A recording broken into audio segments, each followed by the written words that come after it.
2 मास पहले से लोहड़ी आएगी, हम ये करेंगे वो करेंगे, है ना। और जिनके घर में बहू आ गई और जिनके घर में बेटा आ गया या बेटी आ गई, आजकल तो विभेद नहीं रहा, दोनों की ही लोहड़ियां मननी प्रारंभ हो गई हैं। इसलिए मैं सभी को वंदन करती हूँ जो बेटियों के होने पर भी लोहड़ी मनाते हैं। फिर भी समाज में एक रूढ़ी है कि वो बेटियां होने पर नहीं मनाते, बेटा आता है तभी मनाते हैं। लेकिन आज वो रूढ़ी भी तोड़ दी गई है। मैं श्री दयानंद सरस्वती के आगमन से और समाज शिक्षित होता जा रहा है, वहां कोई भेदभाव किसी के प्रति नहीं रहा। बेटे और बेटी दोनों ही अच्छे होते हैं। तो लोहड़ी में जब आपने मनाया तो प्रसन्नता तो आपको हुई, लेकिन आपने प्रेरणा वहां से क्या ली? मैं आप सभी से पूछना चाहती हूँ, आपने वहां से प्रेरणा क्या ली? आपने ध्यान दिया होगा कि जब आप लोहड़ी में यज्ञ के फेरे लगाते हो ना, नाचते हो, गिद्दा करते हो, भांगड़ा करते हो, जो भी करते हो, पंजाब का त्योहार है ये, है ना। यूं तो पूरे भारतवर्ष मना रहा है, लेकिन अलग अलग नामों से सब मना रहे हैं सभी, क्योंकि कृषि पर्व है और ये आदि सृष्टि का पर्व है।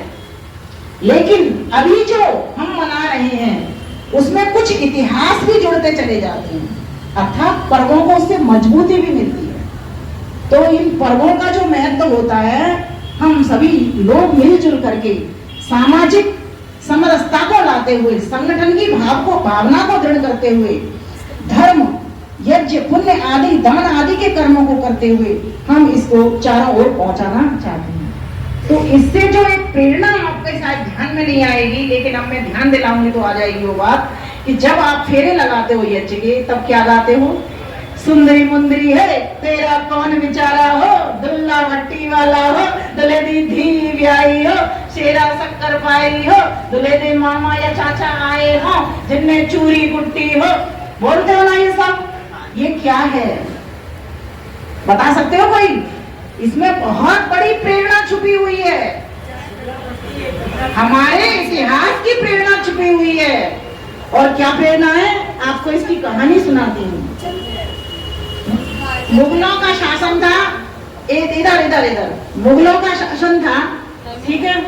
दुल्ला भट्टी नाम का एक व्यक्ति था, उसने देखा कि यहाँ पर मुगल बहुत आक्रमण कर रहे हैं, हिंदू बहन बेटियों को घरों से उठा करके ले जाते हैं और मुगलों के साथ में उनका विवाह करा देते हैं। ना वो उम्र देखते, ना वो कुछ देखते, बस उन्होंने हिंदुओं की बेटियों पर बुरी नजर डाल दी है। इसी प्रकार से सुंदरी मुंदरी, आप बोलते हो ना, सुंदरदास नाम का एक व्यक्ति था, उसकी 2 बेटियां थी, सुंदरी और मुंदरी। ये प्रेरणा है और इसमें इतिहास जुड़ा हुआ है, आपने ध्यान नहीं दिया इसका।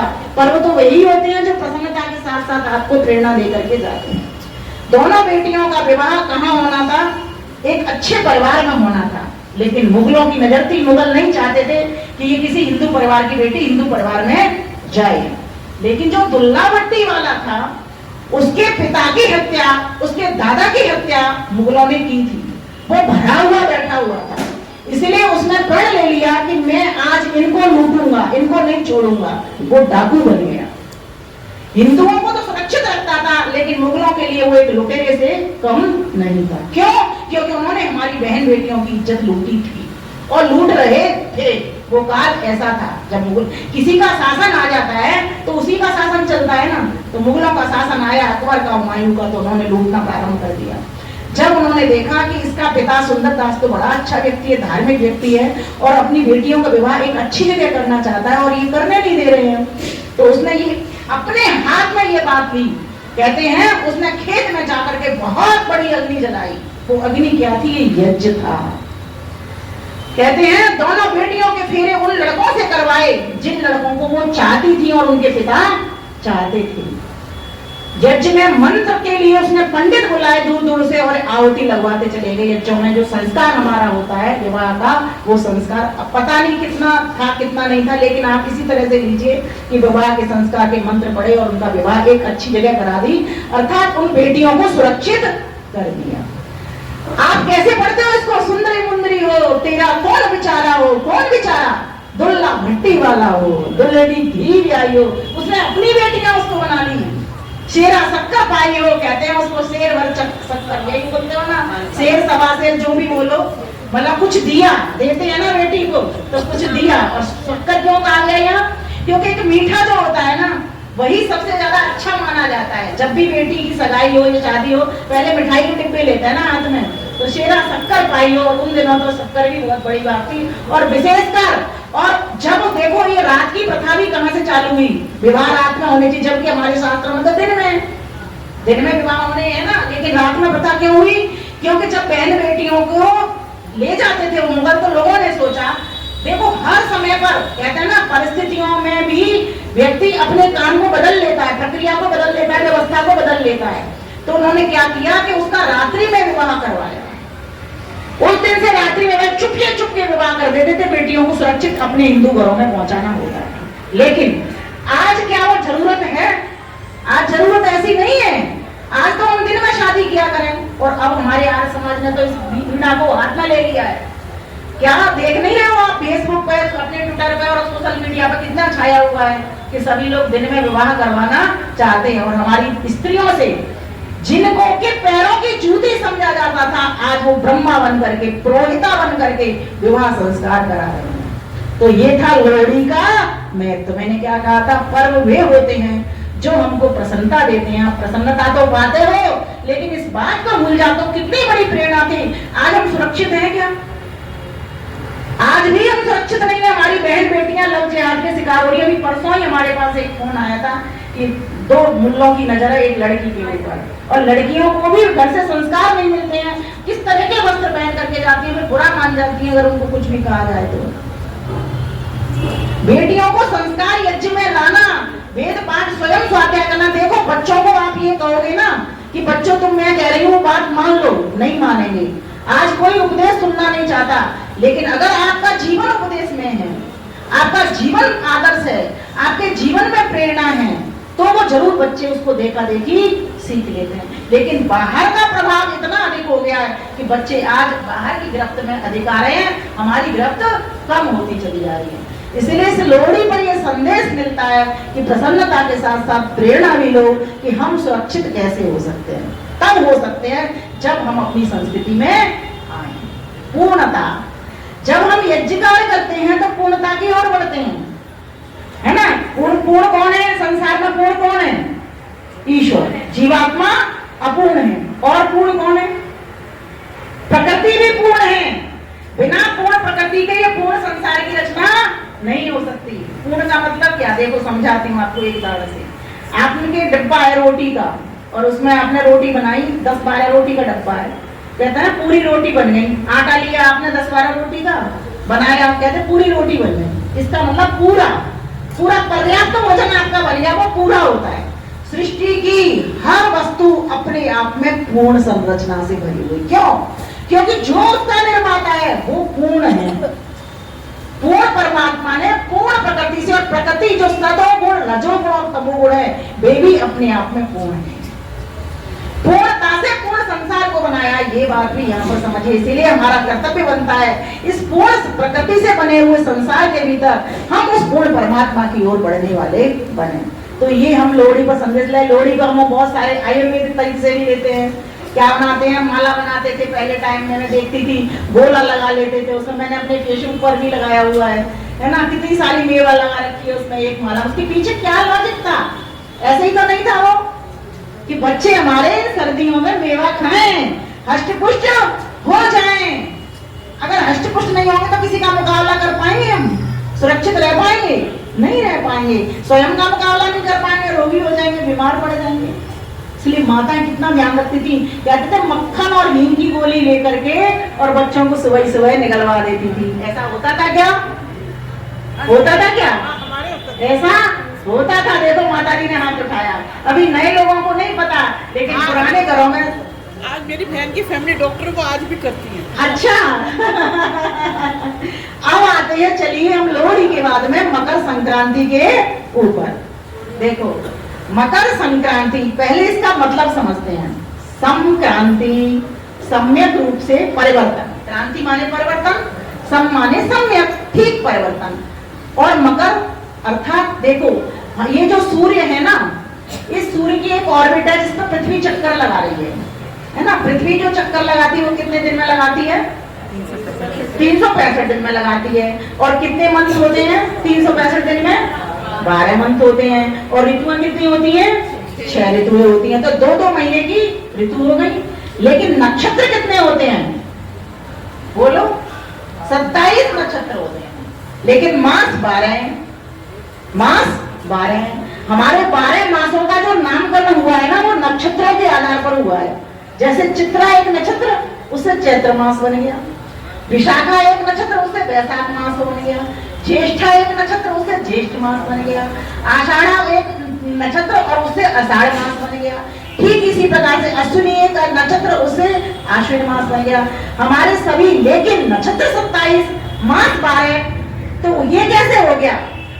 नामकरण नक्षत्रों के आधार पर हुआ। ये ऐसे होगा कि जिस नक्षत्र में जब पृथ्वी चक्कर लगा रही होती है, जब पूर्णिमा होती है ना, तो जिस नक्षत्र में, जिस राशि से, क्योंकि सूर्य जो पृथ्वी है जो एक ऑर्बिट करता है, एक गोले में घूम रही है, ऐसे सूर्य के पीछे चक्कर लगा रही है। और कैसे घूम रही है? इस तरह से घूम रही है, ऐसे जैसे ये सूर्य हो और इसका चक्कर ऐसे घूमते घूमते लगा रही हो। जैसे एक नई विवाहिता आती है ना वधू, वो क्या करती है? आंगन का चक्कर लगाती है, नाचती है, तो कैसे अपना भी ठुमका लगाती जाती है और पूरे उस आंगन का भी ठुमका लगाती जाती है। तो समझ लो पृथ्वी इसी तरीके से नई बहू है एक, और वो सूरज का चक्कर लगाती है। अब लगाती है जब, तो क्या करती है कि 12 मासों में होकर के गुजरती है, नक्षत्रों में होकर के गुजरती है। तो क्या किया विद्वानों ने उन नक्षत्रों की परिभाषा किस तरह से की? इसका मासों से मेल ऐसे किया, जब जब पूर्णिमा आएगी ना, हर मास में आती है ना पूर्णिमा, तो तब तब नक्षत्र, जिस नक्षत्र में वो चलेगी पृथ्वी, उसके आधार पर उस महीने का नामकरण हो जाएगा। इस तरह से उन्होंने 12 उसके वो कर दी, पूरी पूर्णिमा उसमें होनी चाहिए। ये भी ज्योतिषियों ने एक गणना कर दी। ये बहुत गहन अध्ययन की बात है, इसलिए मैं आप सभी को कहती हूँ थोड़ा सा स्वाध्याय में रुचि रखिए। स्वाध्याय में जब रुचि रखोगे तो ये चीजें पकड़ में आ जाती हैं। अब मकर क्या, आपने देखा होगा, वृष, कुंभ, मीन, ये राशियां होती है ना, जब बच्चे का जन्म होता है के आधार पर लोग नाम रखते हैं। महर्षि दयानंद तो इस चीज को मानते नहीं है ना। वो तो कहते हैं जो अच्छा नाम हो, सार्थक नाम हो और जो बोलने में सरल हो, हर कोई उसको बोल सके और प्यारा हो, है ना, जिसका कोई मीनिंग हो, मीनिंगफुल हो, ऐसा नाम बच्चे का रखना चाहिए। लेकिन फिर भी लोग क्या देखते हैं? अपनी राशि भी देखते हैं, तो उन्हीं राशियों के आधार पर नाम रखे जाते हैं। तो जो मैंने आपको बात बताई कि जो 12 राशि है ना, जैसे मीन, मेष, तो अभी सूर्य ने क्या किया? धनु राशि से मकर राशि में प्रवेश कर लिया। राशि का नाम रख दिया ना, एक कल्पित राशि बना ली, नामों की एक मकर राशि में प्रवेश हो गया। सूर्य तो अपनी गति से चल ही रहा है, लेकिन पृथ्वी के मुकाबले इतनी धीमी गति है उसकी, इतनी धीमी गति है, क्योंकि वो तो अपने पिता का चक्कर लगा रहा है, पूरे ब्रह्मांड का चक्कर लगाता है, लेकिन पृथ्वी तो सूर्य का चक्कर लगाती है। और पृथ्वी का चक्कर कौन लगाता है बच्चों? चंद्रमा। किसने कहा? अरे तो बड़ा बच्चा था छोटा बच्चा किधर गए यहाँ से हमारे? तो चलिए एक बार ताली आपके लिए भी। तो चंद्रमा चक्कर लगाता है ना, तो देखो चंद्रमा पर रोशनी है ना पृथ्वी पर रोशनी, और दोनों कहाँ से लेते हैं? ये सूर्य से लेते हैं। दिन भर का प्रकाश कहाँ से लेते हैं? सूर्य से। लेकिन रात्रि का प्रकाश सूर्य पे कैसे जाता है? तो वो चंद्रमा, जो चंदा है ना, वो चंदा ले लेता है। चंदा क्यों कहते हैं उसको? क्योंकि वो चंदा लेता है। चंदा किसको कहते हैं? किसी और से लिया, किसी और को दिया। तो सूर्य से ले लिया और किसको दे दिया? पृथ्वी को दे दिया। तो रात में क्या हो गया? प्रकाश ही प्रकाश हो गया। ये लॉजिक कहीं सुना था आपने जो मैं दे रही हूँ आपको? नहीं सुना ना? आज सुना आपको। ताली बजाइए जोर से। मगन होते होते चीजों को सुनिए, बड़ी इंटरेस्टिंग चीजें हैं ये, समझ में आ गई, एक बार पकड़ में आ जाती है, कभी आप बात नहीं कहोगे। तो कहा कि इस प्रकार से पृथ्वी सूर्य का चक्कर लगाती है और चंद्रमा की जो रोशनी है वो पृथ्वी पर आती है। तो रात में भी हमारे लिए भगवान अंधेरा नहीं छोड़ता, इसीलिए उसने सूर्य के साथ चांद भी बनाया और एक को दिन का प्रकाश काम करने के लिए दिया, एक को रात का अंधेरा करने के लिए बना दिया। पृथ्वी का क्या करता है? पृथ्वी पर तो अंधेरा ही अंधेरा है, लेकिन मनुष्य बनाया और मनुष्य को ये बुद्धि दी है ना कि तू इस सूर्य को यहीं प्रकट कर ले। तो हमने क्या किया? इस यज्ञ के माध्यम से यही प्रकट कर लिया। मोरे ने मंत्र क्या बोला था? सूर्यो ज्योति ज्योति सूर्य स्वा। मंत्र का मीनिंग किसी को समझ आया? किसी को आया हो तो बोलो। नहीं, यही मतलब नहीं है। देखो, सूर्य परमेश्वर का भी नाम है और सूर्य इस भौतिक सूर्य का भी नाम है। परमेश्वर का नाम क्यों है? कि वो स्वयं सत्ता से अपने आप चमक रहा है, उसको कोई बनाता नहीं है, ना कोई उसको बिगाड़ता, अजर है, अमर है वो। लेकिन ये वाला जो सूर्य है वो बनता भी है और मिटता भी है। सृष्टि जब जब बनाता है तो इस सूर्य को बनाता है, और जब जब प्रलय होता है तो सूर्य को ले लेता है, अर्थात प्रकृति के कणों में ही उसको समेट करके ले जाता है। तो सूर्य ज्योति, हे परम पिता परमेश्वर, सूर्य तुम्हारी ज्योति, तुम्हारा प्रकाश, ज्योति ही सूर्य स्वाहा। परमपिता परमेश्वर तुम कैसे हो? ज्योति स्वरूप हो, और तुम्हारा प्रकाश हम यहाँ पर धरती पर है ना, ज्योति ही सूर्य स्वाहा, ज्योति के माध्यम से जलाते हुए, और आप सूर्य को भेंट कर रहे हैं, समर्पित कर रहे हैं, स्वाहा। कितना मस्त अर्थ था, इसी में दोनों भाव छुपे हुए थे। सूर्य पिता को सूर्य के लिए ही आहुति पहुंचा रहे हैं, उसके बनाए हुए सूर्य के लिए आहुति पहुंचा रहे हैं। लेकिन जिसका माध्यम है सूर्य नमस्कार का मतलब क्या? यही तो एक मतलब है। सूर्य को कैसे नमस्कार करोगे? ऐसे करोगे सूर्य को तो पता ही नहीं चलेगा आपने नमस्कार कर दिया। क्यों? क्योंकि वो तो जड़ है। तो कैसे नमस्कार करोगे? जड़ तत्वों को कैसे लाभ पहुंचेगा? जब आप सूर्य ज्योति, ज्योति सूर्य। अब आपने देखा होगा मंत्र के भीतर जब हम सायंकाल की आहुति देते हैं तो अग्नि ज्योतिर्या ज्योति कहते हैं। क्यों कहते हैं? क्योंकि उस वक्त सूर्य कहीं जाता आता नहीं है, लेकिन अस्त होता है। तो सूर्य की प्रतिनिधि कौन बनती है? अग्नि बनती है। अग्नि का भी रंग देखो ना अभी, और सूर्य का रंग समान है। अग्नि में भी वही तत्व है और सूर्य के भीतर भी वही तत्व है। तो इस प्रकार से इस बात को भी समझिए। तो फिर हम क्या करते हैं शाम को, जब सूर्य नहीं तो अग्नि को आहुति लगाते हैं। अग्नि ज्योति, हे परम पिता परमेश्वर, आप कैसे हो? अग्नि हो।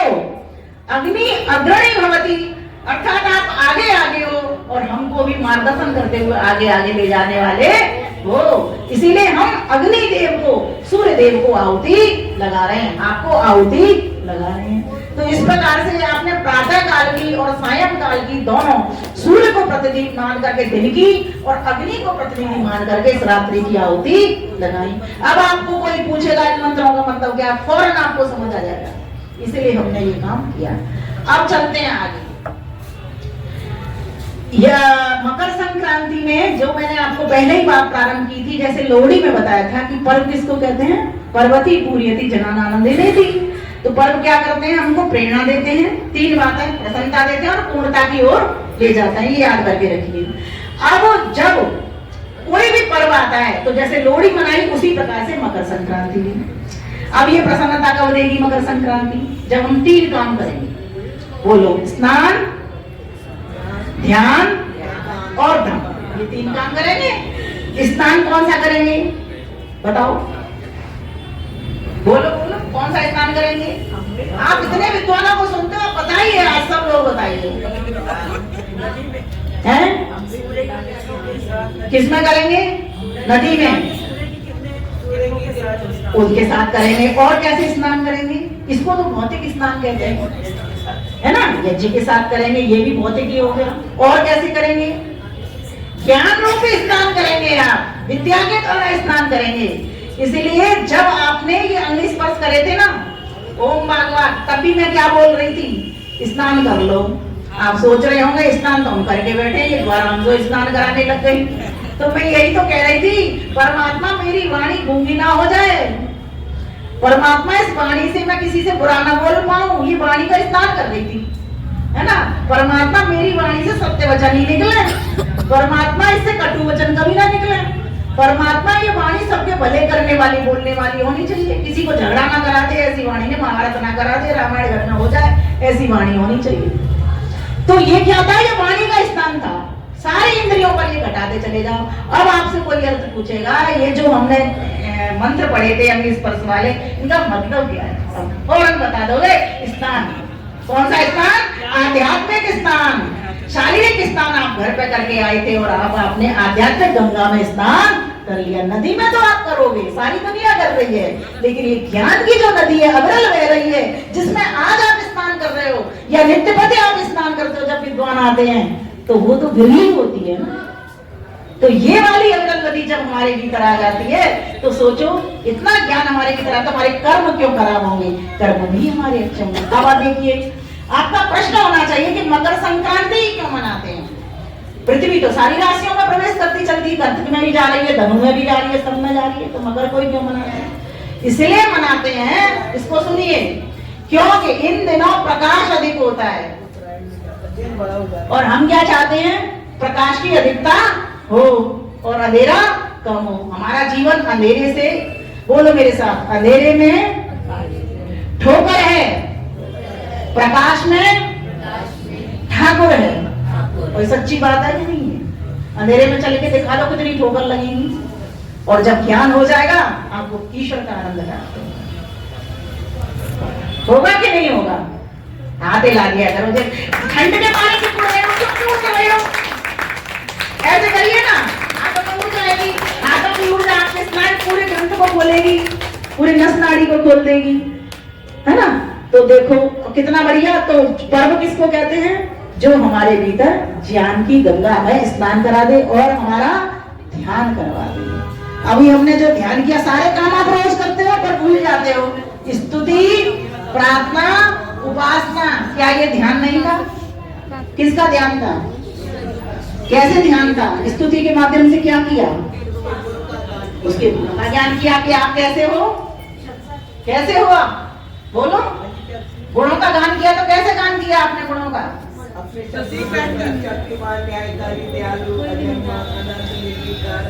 आर्य समाज का दूसरा नियम क्या?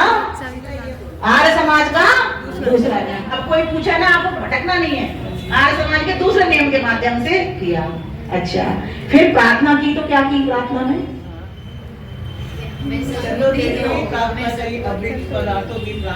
अरे अभी तो बात चल रही है ध्यान की, वो स्नान के बाद में जो अभी मंत्रों से ध्यान किया, विश्वान देव वगैरह, क्या किया वहाँ पर? बुराइयों को दूर करो और अच्छाइयों को हमारे भीतर भरिए, हे परमपिता परमेश्वर। लेकिन ये वो भर देगा क्या? आपने कह दिया वो भर देगा, इसीलिए प्रार्थना में शब्द छुपे हैं।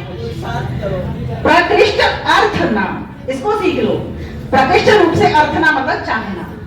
प्रकृष्ट रूप से अर्थना कब होगी? जब पुरुषार्थ होगा तब प्रार्थना होगी।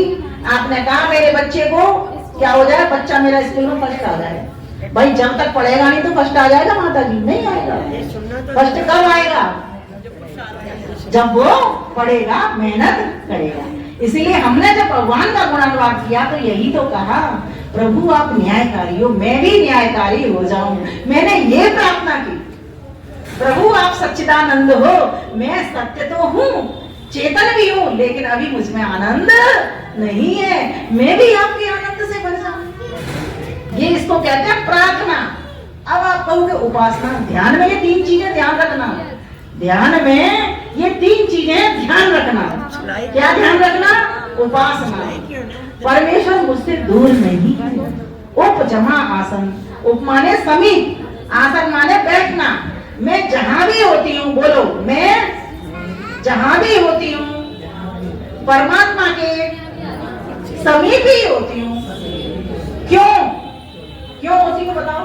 क्योंकि हमारे अंदर ही है वो। आ जाओ ना। चलो एक बात, दूसरी बात, गुणगान कर रहे हैं। इसीलिए सुनो, तीन बातें। परमात्मा की, बोलो, परमात्मा की ना तो समय से दूरी है, समय काले की चीज होती है, ना समय से दूरी है और ना स्थान से दूरी है और ना वस्तु से दूरी है, ना व्यक्ति से दूरी है। समझ रहे हो ना? इसीलिए परमात्मा मेरे पास है, मैं परमात्मा के पास हूं, लेकिन अनुभूति मुझे नहीं है और उसको पता है। माँ को बालक की पता होती है क्या? नहीं पता होती है मेरा बालक यहाँ जा सकता है, वहां जा सकता है, वहां जा सकता है, लेकिन बालक नहीं बता सकता कि मेरी माँ कहाँ जा सकती है। बोलो, है बात ये सही है? नहीं? वही जगत जननी माँ सबको जानती है। क्यों? सबकी प्रोड्यूसर है वो। उसको पता है मेरे बच्चे कहाँ कहाँ तक जा सकते हैं, बच्चों की सीमा पता है उसको। क्यों पता है? क्योंकि वो असीम है। क्यों पता है? क्योंकि वो असीम है, सर्वज्ञ है, अनंत है, इसीलिए उसको पता है इस बात का। हमारे मन के भाव भी, अंतर्यामी होने से मन के भाव भी वो समझ रहा है कि मेरे मन के भीतर क्या विचार उठे, शुभ उठे या अशुभ विचार उठे, हर चीज को हमारी उसकी सीसीटीवी कैमरा चारों ओर लगा हुआ है, हर जगह से हमको पकड़ लेता है। बस ये अनुभव में हमको जिस दिन आ जाती है उस दिन हमसे हमेशा शुभ कर्म होंगे, कभी भी अशुभ कर्म नहीं होंगे। तो ध्यान का मतलब उसको खोजना, और कैसे खोजना मैंने आपको एक तरीका बताया कि उसके गुणों को पढ़ते हुए, उनमें डुबकी लगाते हुए, वही गंगा है असली, उनमें डुबकी लगाते हुए उस आनंद स्वरूप की प्राप्ति कर लेना, इसका नाम ध्यान है। तत्व प्रत्यय एकतानता ध्यानम। महर्षि पतंजलि क्या कहते हैं योग दर्शन में, उसका प्रत्यय अर्थात ध्यान कर लेना। कई लोग तुमको बताते होंगे जब तुम ध्यान करो तो कैसे करो, आंखें बंद कर लो और शून्य कर लो अपने आप को, यही बताया होगा ना, लेकिन नहीं। आपका बालक खो गया, आप कैसे खोज करते हो? क्या शून्य होकर खोज करते हो? नहीं करते ना। कैसे करते हो? मेरे बालक ने ऐसे वस्त्र पहने थे, ऐसे जूते पहने थे, ऐसे उसके बाल थे, ऐसा उसका रंग था, ऐसा उसका कद था, ऐसा छोटा था, मोटा था, पतला था, लंबा था, तगड़ा था, कैसा लगता था। इसके आधार पर खोज करते हो ना, शून्य होके तो खोज नहीं करते।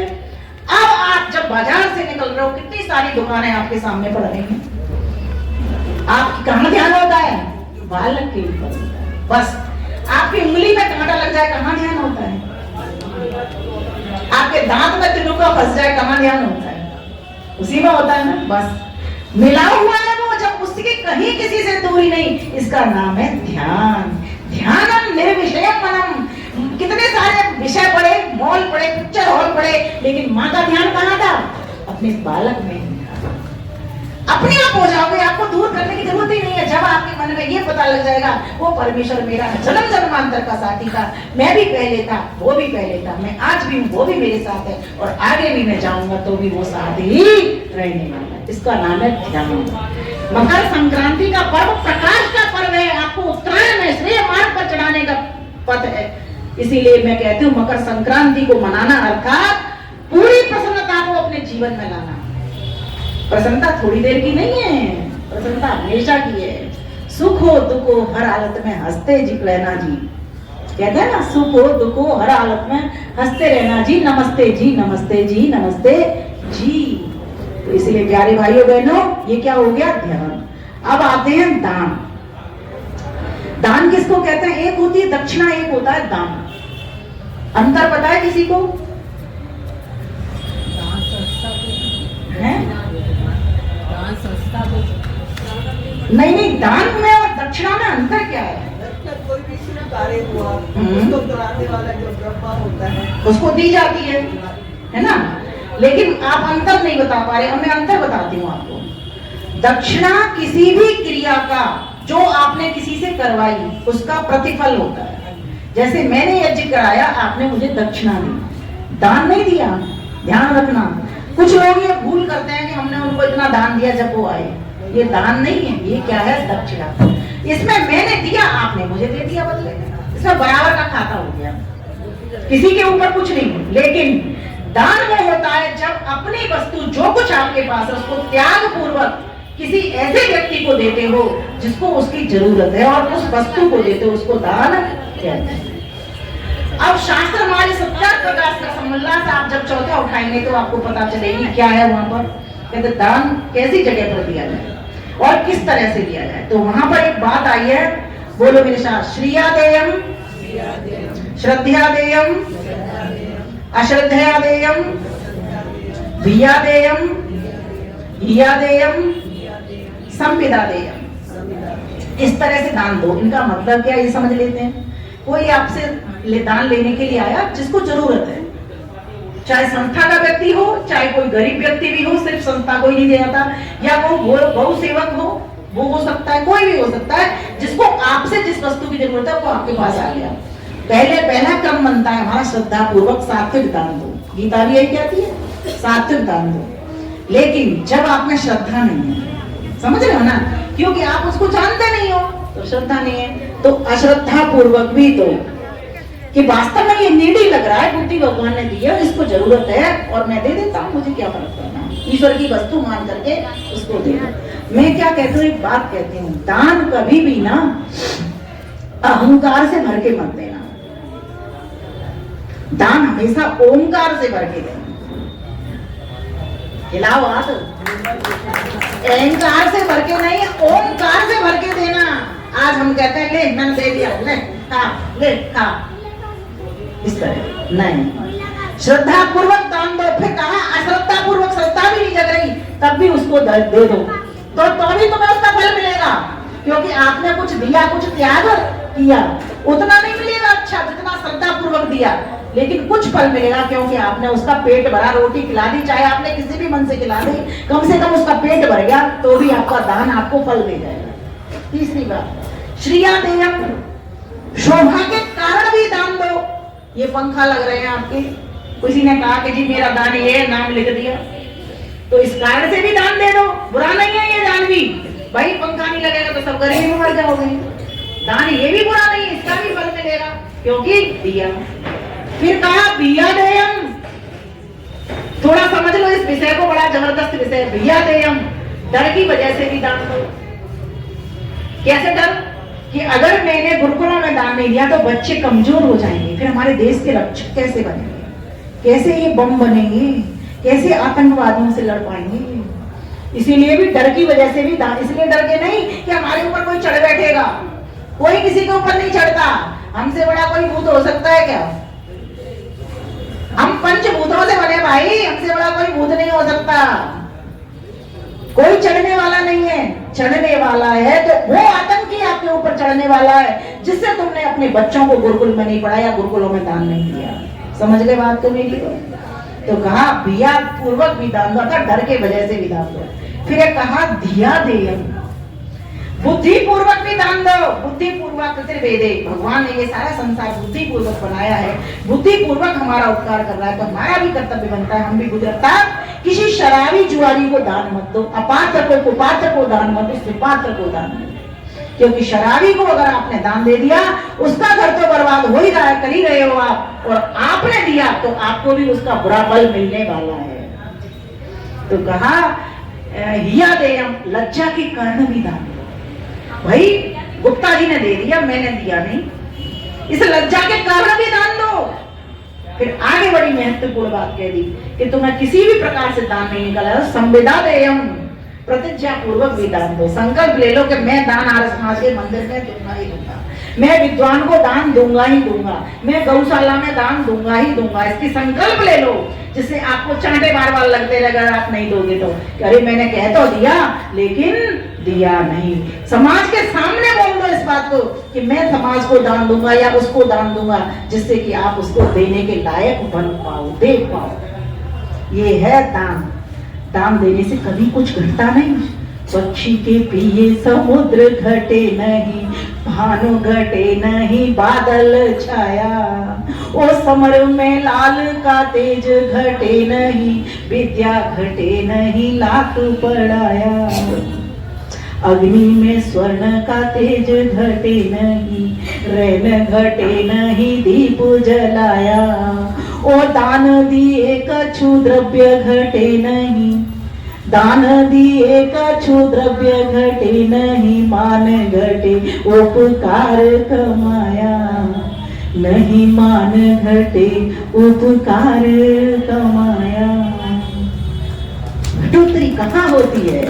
वहां होती है धन घटे जुआ जंगम खेले, प्रीति घटे नेत मित्र के जाया। घड़ी बता रही है मुझे बंद कर। प्रीति घटे नेत मित्र के जाया। बार बार किसी के घर जाके देख लो आप, एक बार खातिर अच्छी करेगा, फिर दूसरी बार में थोड़ी कम कर देगा, फिर तीसरी बार और कम कर देगा, चौथी बार पूछेगा ही नहीं। प्रीति तो घटती है।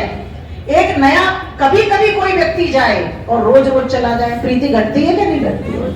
फालतू में किसी का डिस्टर्बेंस उसे कुछ करना होता, प्रीति तो घटती है। और धन घटता भी है। जुआ जंगम खेले, जब आप बुरे कार्यों में लगाते उस धन को तो उसकी घटोत्तरी होती है। पूरे महाभारत में बताओ घटाया बड़ा धन, सारे पांडव बर्बाद हो गए, लाक्षागृह में जलने के लिए भी तैयारी हो गई थी। क्यों? एक जुआई तो था, शकुनी ने जुआई तो खिलाया था, उससे सारा की सारा पूरा कौरव वंश का नाश हो गया। वो तो कृष्ण अगर पांडवों की ओर से नहीं लड़ते तो पांडव भी विजेता कभी भी नहीं हो सकते। इसलिए समझिए, समझने की बात है। तो कहा कि ये जो दान का पर्व आया है, कुछ दीजिए, निकालिए। हमारे पास अगर आप देखोगे ना, कई अलमारियां भरी पड़ी हुई कपड़े, एक बार जरूर खोलो, सर्दी में जरूर खोलो, उनको भी दो और कुछ नया लेकर के भी दो। सिर्फ अकेले पुराने से ही किसी मत कर लेना, ध्यान देना। परमेश्वर हमको, हम बढ़िया बढ़िया सनील के गद्दों में और रजाइयों में सोते हैं, लेकिन देने के नाम पर हम वो वस्तु देंगे जो हमारे काम नहीं आए।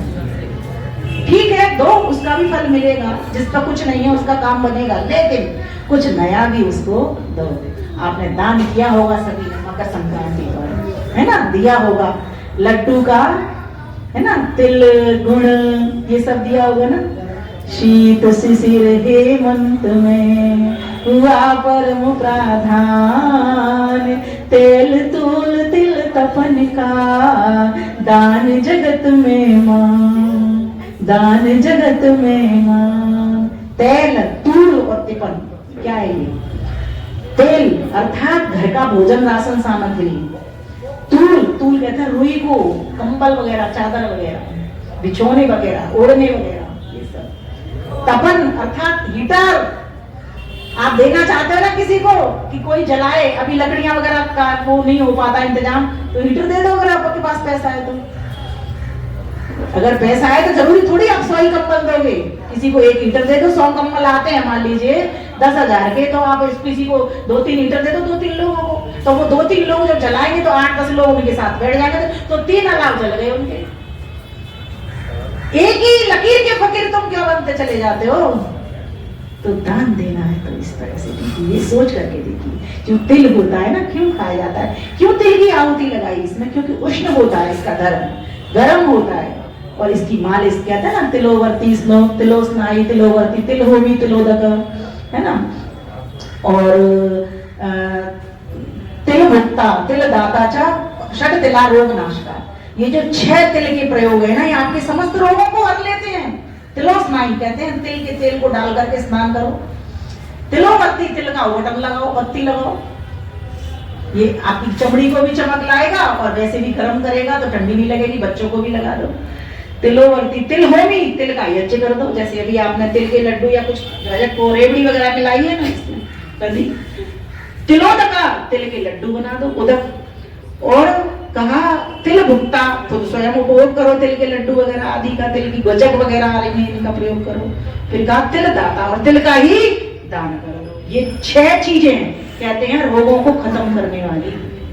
ये शास्त्र कहता है, मैं नहीं कह रही हूँ, मैं तो सिर्फ उस बात को आपके समक्ष रख रही हूँ कि मकर संक्रांति का जो पर्व है वो कब महत्वपूर्ण हो जाता है, जब उसको हम ठीक प्रकार से ज्ञान को उसके को ले पाते हैं, अर्थात उत्तरायण के पर्व को समझ सकते हैं। तो भगवान से प्रार्थना आप सभी कि हम सभी उस पर्व की ओर चलें, उत्तरायण की ओर चलें, दक्षिणायन हमारे जीवन में बिल्कुल ना रहे, आध्यात्मिक संपदा हमको मिलती रही।